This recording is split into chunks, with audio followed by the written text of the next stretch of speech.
La symbolique. Il existe deux types de symboliques agissantes à distinguer.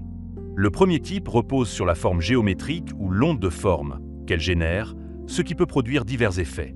Certaines études tendent à démontrer que certaines formes géométriques et constructions tridimensionnelles peuvent avoir des effets spécifiques.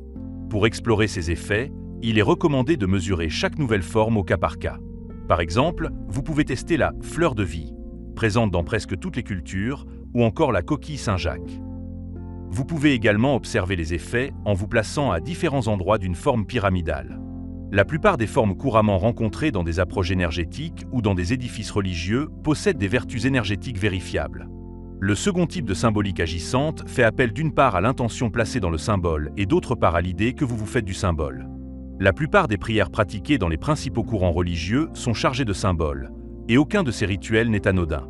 De nombreuses approches énergétiques utilisent également des symboles dans leurs rites et rituels. Les approches dites chamaniques, les praticiens de l'approche dite Reiki, les symboles utilisés en franc-maçonnerie, ainsi que bon nombre d'autres approches, attribuent certaines vertus à certains symboles par le biais de la symbolique. Il sera intéressant de comparer les approches en fonction des courants de pensée à leur origine.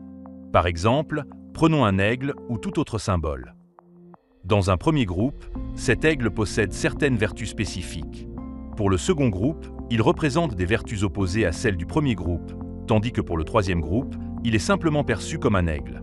Si vous faites partie du premier groupe, vous utiliserez probablement l'aigle en accord avec ses vertus spécifiques. Si vous appartenez au second groupe, vous l'utiliserez conformément aux vertus opposées. Enfin, si vous êtes dans le troisième groupe, vous pourriez envisager pourquoi cet animal est utilisé dans différents contextes symboliques par les humains. Nous aborderons plus en détail les principes de cet aigle dans les chapitres sur les intentions que nous assimilerons à de la suggestion. Pour anecdote, lors de mes pratiques chamaniques, j'utilise comme totem un Playmobil auquel j'attribue les vertus nécessaires. Cela semble irriter les puristes pour une raison inconnue.